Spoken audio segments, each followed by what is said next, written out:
Blog Talk Radio. Hello, everyone. Welcome to Laurie Smith on Blog Talk Radio. Good evening. It is 9:30 p.m. here in Calgary, Alberta, Friday night, October the 8th. I'm happy to be here. This is Child Abuse Prevention and Human Rights Abuse Prevention is Up to Us. 30-minute live internet streaming radio broadcast from blogtalkradio.com, and I'm just happy to be here. I'm just putting the chat room up right now, and thanks to everybody for tuning in. I appreciate it, and all the people who are listening to my archives, I really appreciate that. Want to continue talking tonight about psychological abuse. What is psychological child abuse, and the effects of psychological child abuse. We started talking about this on Wednesday night, and I didn't get to kind of finish the article, and it's a great article from healthyplace.com, and so I wanted to continue looking at that. So that's what we're going to do tonight, and I'm not a professional counselor or therapist or anything like that. I'm just a private citizen paying to do my own blog talk shows to bring out, what I find as far as education and awareness goes, to prevent, stop child abuse, right? So I'm just always studying and always looking around. I'm the Canada Regional Director for Dream Catchers for Abused Children, and happy to be, let me tell you. It's just so awesome to be able to be a voice, just one more voice, along with them to promote education and awareness to stop child abuse, right? So important. So thanks, everybody, for being here and tuning in. And you have to listen at your own discretion. All the topics of abuse are very sensitive, and so if you're uncomfortable with the topics, you have to know what's good for you to listen to, and so you have to listen at your own discretion. And young people under the age of 18, I just ask that you have an adult okay it, that you can listen to my shows, because my shows are ultimately, to stop child abuse, but there's a lot of adult content on my shows, and so I don't know how young the people are that are listening to my shows. See, so I would hope that you would have permission from an adult or, someone who cares about you. Hopefully you have a parent or someone in your family who's older who can help you make the decision on whether or not to listen. So thanks, everybody, for being here. This website is just awesome, and there's all kinds of great information on here. It's called healthyplace.com, and I'm just going over to the link right now. I'll pop the link into the chat, but it's America's mental health channel, Healthy Place, and www.healthyplace.com. And this article is called "What is Psychological Abuse of a Child?" Right? And we were pretty much halfway through there on Wednesday night, so that's why I wanted to finish it off tonight, because it's some great information about what is psychological child abuse, right? And it's very damaging, that's for sure. We were looking at what makes up psychological abuse, right, of a child. Or really, it kind of constitutes what's behind domestic violence and abuse, right? It's rejection, scorn, terrorism, isolation, corruption or exploitation, the absence of emotional response, and neglect. So we went over, we were talking about all of these different components of psychological abuse, and this information is pretty much standard. Depends on, it doesn't matter really what website you go on, Child Welfare Gateway, Information Gateway, just about all of the different child abuse awareness websites, the national, all the different websites out there that talk about child abuse, the National Clearinghouse on child abuse and domestic violence. The information is pretty much the same, and this is what they've come up with, after they've done, so much studies on the subject, and that psychological abuse falls into 8 categories, and these 8 categories are rejection, scorn, terrorism, isolation, corruption or exploitation, the absence of emotional response, and neglect, right? So that's what we were talking about. And they said the behavior of an emotionally abused parent or caregiver does not support a child's healthy development and well-being. Instead, it creates an environment of fear, hostility, or anxiety. And a child is sensitive to the feeling, opinions, and actions of his or her parents. Emotionally harmful attitudes may include the following, and here's where we left off. Showing a lack of regard for the child. This behavior often includes rejecting the child by, and they list a whole bunch of stuff here, not showing affection, ignoring the child's presence and obvious needs, ignoring the child when he or she is in need of comfort, and not calling the child by his or her name. So that's rejecting, it's a lack of regard for the child, right? That is very damaging to a child. It's very harmful to not show affection to a child, to ignore the child's presence and their needs, just ignoring that the child is there and not taking care of the child's needs, just ignoring them, right? ignoring the child when they need something or when they need comfort, right? When they need comforting, because children need comforting. They need nurturing. They need love, right? They need affection and care. They don't need abuse, that's for sure. And they need to know that that parent is there for them, that caregiver is there for them, right? They're counting on it. They're trusting that they will be, right? And so when a parent or a caregiver ignores the child and doesn't comfort them when they need it, the child's needs are not being met, right? So not calling the child, excuse me, by his or her name is another one. And that's horrible. Just totally devaluating them, like just not even using their name. It just says so much to a child. It just says, to that child that parent does not care about them and that they are not important in their life, right? Because they're not using their name, they're not caring about them, they're not showing any affection. This is very, very harmful and damaging to a child. And psychological abuse is just, on anyone, whether it's an adult or a child, is very, very damaging. So along with physical abuse and sexual abuse of a child, there will always be psychological, emotional abuse, right, and verbal abuse. Because things that are of a physical nature, abuses that are of a physical nature, like neglect, physical abuse, child sexual abuse, and verbal abuse, which really, it is kind of like it's something that happens in the here and now. It's almost like words are things, right, and they do cause a lot of harm.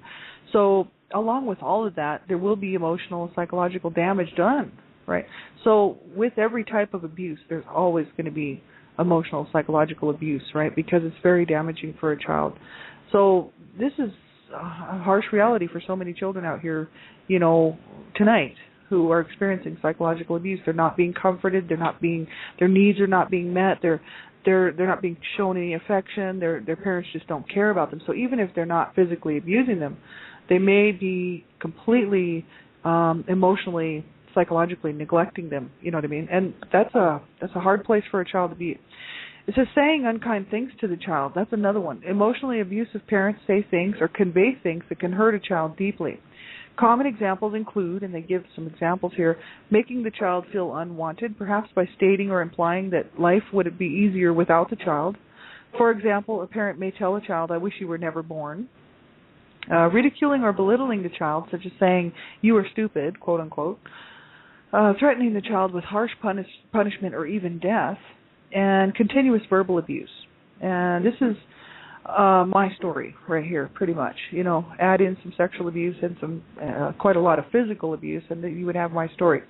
Children, when parents tell their children, or one parent or one of the caregivers tells the children that they wish they were never born, that they're stupid, threaten to kill them, or to, threatening them with punishment all the time or harsh punishment, verbally abusing them, right? It's very psychologically, emotionally damaging to the child, and it really cuts to the core, because what it tells that child is that their life is worthless to the parent.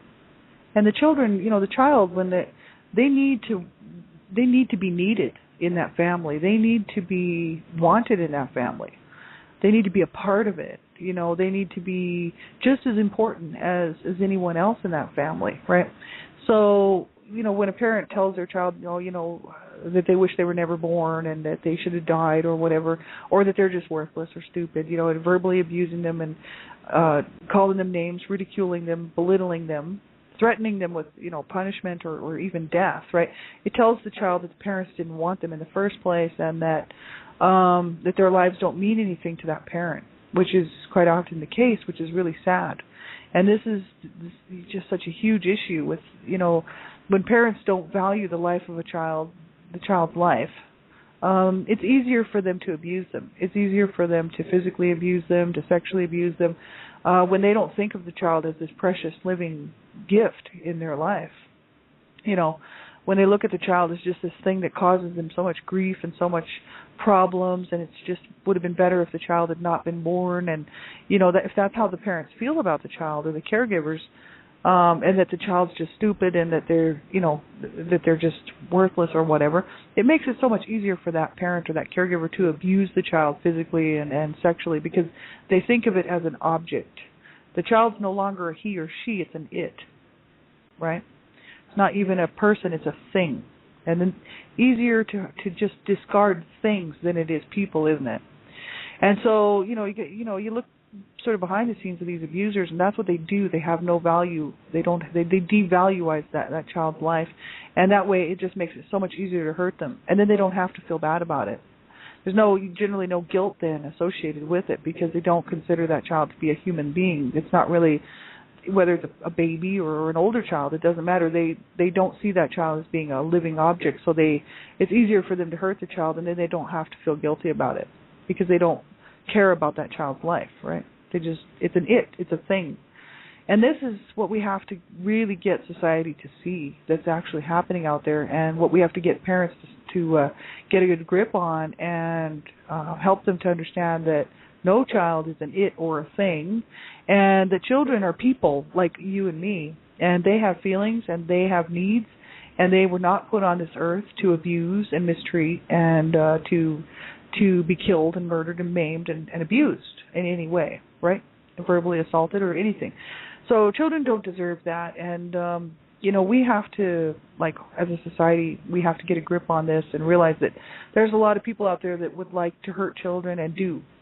And there's a whole lot of people that like to back up those people that hurt children, right? There's a huge portion of society that believes that it's okay to abuse children, and that it's all right to kill a child, and that it's okay to sexually use them. There's some sick people out there, and they're the ones who are really psychologically ill. Unfortunately, they pass their diseases on to their children, through abuse and whatnot, and then the children become psychologically and emotionally damaged because of these people who are very sick, right, and never should have been allowed to have children. But that's the whole issue, is a lot of times they're so manipulative, they get away with what they're doing, and sad enough, so many people might not even sort of know that abuse is happening, because the abusers, they're so cunning and they're so manipulative that they have so many friends, So a lot of times abusers they look like everybody else. They look like you. They look like me. They're the people that sit in your office. They're the people that work with you. They're the people on the golf course. And then they go home and they beat their children and sexually abuse them and verbally abuse them, and they're not going to come to work the next day and tell you that they've done that, right? But the thing is we know how many abused kids there are out there. 1 in 3 girls and 1 in 6 boys, pretty much. That's the stats all the way across the board, will be abused under the age of 18, right? And, I mean, that's for child sexual abuse, but it's pretty much the same for all the different types of abuse. Child abuse basically runs, 1 in 3 to 4 girls, 1 in 6 to 7 boys. That's all types of child abuse, right? So there's so many survivors out there. Oh, my God. So you can imagine how many abusers are out there.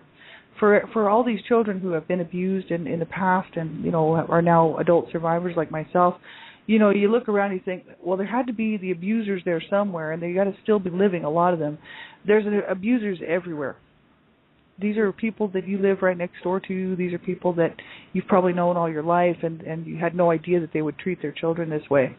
But it's true, and it's sad. And psychological abuse is hard to prove, right? Because children, there's no physical necessarily. There might be some physical damage done because the child might feel so stressed out that they end up with anxiety disorders, behavioral disorders, which probably is the case, right? But it might manifest physically. So they might be sick all the time, kind of sick to their stomach, a lot of stomach ailments and headaches, and just from being tense and being told that they shouldn't have been born and they're worthless, and threatened with death and verbal abuse and whatnot. So even if there isn't physical abuse going on, the abuse, the psychological abuse, can manifest in the body, right? So they might self-injure. They might start doing drugs at a young age. You just never know. It could be any number of things. They might start acting out in many different ways, or they just could become very depressed and, just go within themselves and suffer from depression. And it's very, very hard on children. So it does manifest physically, and it will affect them later on in life, So it's hard to prove in court because there's no bruises, there's no broken bones from psychological abuse, scars and whatnot from physical abuse, you know what I mean, or child sexual abuse, which, you can prove in court most of the time, not all the time, but thank God some of the time. Some of these doctors out here, have done enough studies to know the difference between, accidents and abuse, right? Thank God. So for those people that study that, thank God. And that's just the whole thing. But it does manifest physically, but not always. And so sometimes if people don't realize a child's behavior changing at any point, they might not even realize that there's psychological abuse going on in the home, right? Because it's not like the child, if there's psychological abuse, you're not going to see the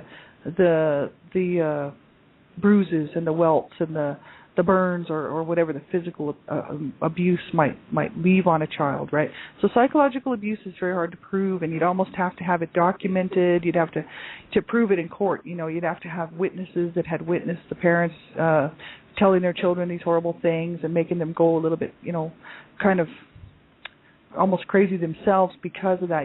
I'm talking from a survivor point of view, because my parents, my mom especially told me that she wished I was never born and that I should have never been born. And this is something I heard all the time when I was growing up, that she wished I had died with the others that had died before me and all this horrible stuff, right? She was manic depressive. She was a sick woman, right? She was emotionally, mentally ill, right? So there you go.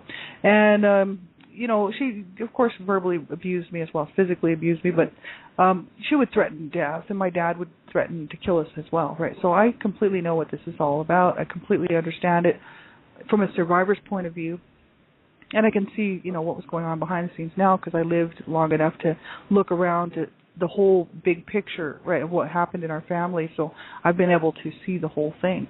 But it's very, very hard on a child, right? Because their whole world is just messed up, The people that they're supposed to be able to trust and to count on, to be there for them, to care for them, to love them, to nurture them, to attend to their needs and to show them how to grow up properly and who really care about them are just not there. And that should have been the parents, right? And so, it's very hard on a child to grow up in a situation like this, and I know firsthand what this is all about. So this is it's so damaging on a child, and if they make it and they come out of it, like myself, I've been so blessed to be able to walk free from it. You know what I mean? But for some time, I wasn't quite sure if I'd ever be able to come out of it. The damage that was done, right? So it's incredibly important that people realize that.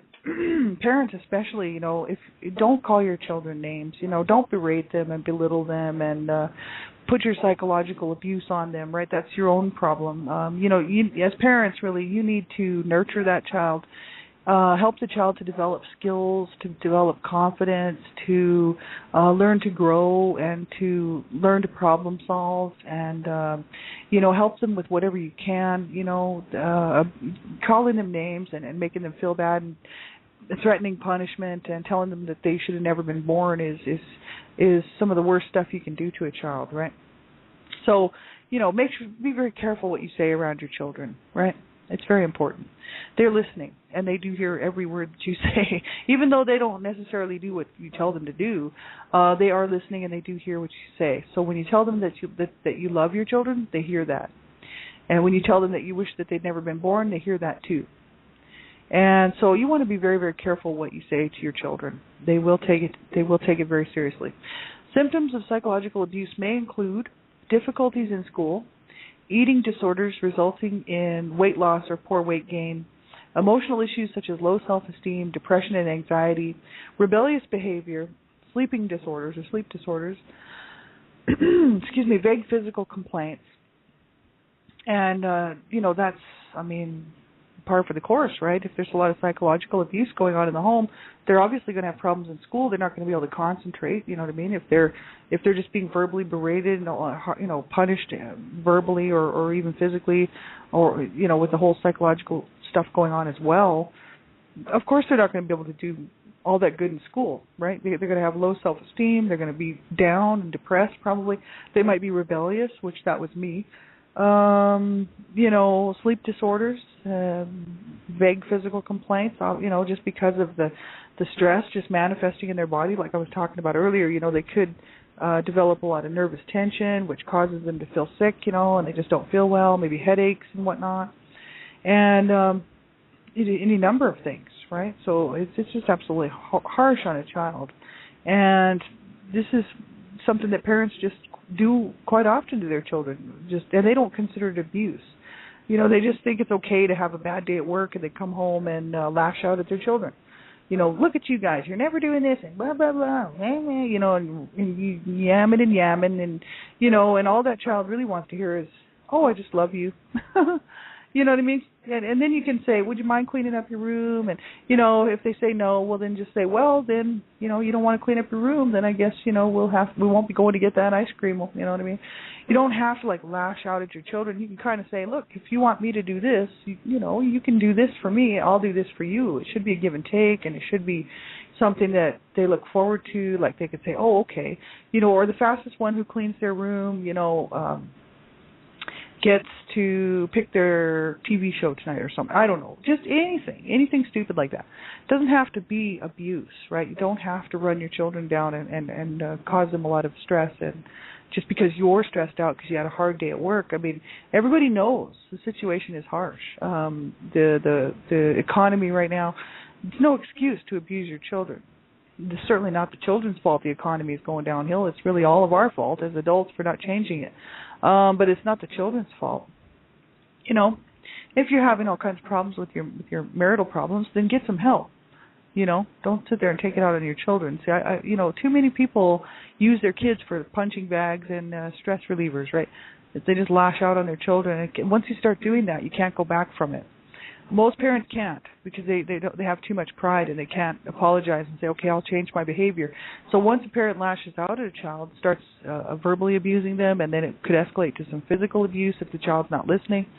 Teenagers being a little bit rebellious, pretty soon before you know it, there's some physical abuse in there as well. And once you start doing that, there's really nowhere else to go with that unless you're going to stop doing it and apologize and then just don't do it anymore. But the thing is once you go that route, there's really no other recourse. There's nothing that's going to work, right?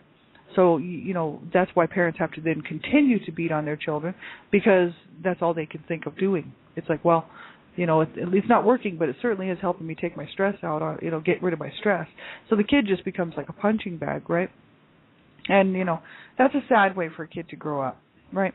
So not only with the psychological abuse, but, the physical violence and the sexual abuse and whatnot that's going on in people's homes. This is where it's happening. I hope everybody's paying attention to what I'm saying here. 90 to 95% of abuse happens in the home, right? And so, we're talking parents, we're talking grandparents, aunts and uncles, cousins, families being abusive towards each other. This is now, and everybody here that's listening to me knows this is the truth. 90 to 95% of abuse occurs within the home. So it's so important for people to realize, hey, this could be happening in my home, and I might be closing a blind eye to it, or I might not want to deal with the issues, and so I'm not going to get my children any help. And then, okay, well, you're just as bad as the abuser then because you're not doing anything to help the child, right? And so many families are so dysfunctional, and people just don't want to admit it because it's like some sort of, oh, well, this would never happen in our family. We're, no way. And we know that it does, right? People have problems. But there's nothing wrong with getting some help. There is something wrong with people not getting help, My parents had every opportunity to get help. They were told to go get court-ordered counseling back in the 60s. They went twice. Of course, it wasn't followed up with, and so, we moved out of the country, really is what happened. And we just fell out of sight, out of mind, right? So this can happen, and it's incredibly sad, right? Because children don't deserve to be abused in any way, right? So we're going to go over here to this next section here. We have a few minutes, and I guess we'll have to finish this up on Monday night. Impact of psychological abuse on children's mental health and emotional well-being. And this is the same website. You follow the link there, www.healthyplace.com /emotional-psychological-abuse. You can just click on that link, and it'll take you over to this section here. And it says, when a complex phenomenon like the psychological abuse of a child is examined, researchers generally agree it is usually impossible to establish a simple cause and effect relationship. So there's rarely a simple relationship between an act of violence and its consequences. This is even truer in cases of psychological abuse, which is often associated with other forms of maltreatment. Yet researchers have observed that, and they go on to list this stuff here. So, they do know that, psychological abuse is present in every form of maltreatment, right? So the children who are victims of psychological abuse experience more emotional problems than children who are not victims of this type of maltreatment. Well, of course. And it says those who are victims of direct psychological abuse are more affected, more socially withdrawn, depressed, insecure, and much more likely to engage in behavior that puts their safety at risk. And it also says a large number of children who are psychologically abused or neglected have serious behavioral problems. And I mean, that's no wonder, right? So this is what, you got to, I look back on my own family for this, in this instance, in this case, because there was so much psychological abuse in my home. That my brothers, that would just be doing crazy things, trying to blow up people's homes with dynamite. One of my brothers had a stick of dynamite and was going to go blow up this guy's house because he wanted maybe this guy took some of his drugs or something, I don't know. But it had something to do with drugs anyway. And, this is the kind of behavior that was exhibited in my home. The same brother held a knife to my sister's throat because he wanted her to take him to rob a drugstore. Because she had a car. She was still young, but she had just gotten a car, and he wanted her to drive him to rob a drugstore, and she wouldn't do it. So he held a knife to her throat, and he was going to kill her if she didn't take him. So, and my mom told me to talk him out of it. So I was crying and pretending I was crying anyway. I was like, "Oh, don't do that. You don't want to stab her. You don't want to cut her throat." So I had to go through this whole psychological drama to try to get him to, which I was just. Like it was like a movie. I was just acting the part, right? Because he was high on drugs, right? So I mean, I was just doing what I thought would be the best thing to do, and try to get him to put the knife down. Well, he never did put the knife down. He actually made her go and drive him, right? But the thing is I talked to him for like 2 hours. This went on for 2 hours. My mom didn't even call the police. This is the behavior that was allowed in my home. My dad was often threatening to kill us all, because the devil was making him do this sort of stuff, right? And that God would have been pleased if he would kill us all. I grew up in this whole psychological abuse stuff, so I completely understand it. I completely know what it's all about. And it's so hard on children. Absolutely hard on children. So if you are experiencing this in your home and there's children present, be sure and get those children to safety. You know what I mean? Don't allow that type of behavior to be around your children. Because they will pay the consequences for it. And it's not even their fault. They're just in the home, right? They shouldn't have to be dealing with this type of abuse. No child should ever have to deal with any abuse or neglect. I don't care what it is. Make sure that you get your children some help. If you're out there and you're a parent and you know there's abuse going on in your home, do the right thing. Get that child some help. And, check out Dreamcatchers for Abused Children website at http://www.dreamcatchersforabusedchildren.com. And you can get the Child Abuse Handbook. It's a free PDF download. And also check out our new website. That is http://books-4-teens.com. And so that's books-4-teens.webs.com.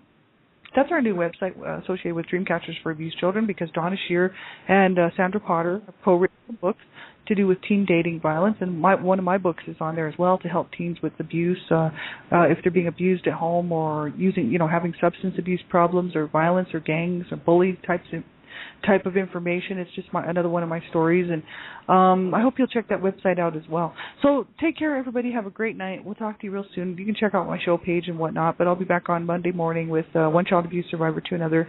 And thanks, everybody, for tuning in. Have a great weekend, and we'll talk to you real soon. Bye-bye.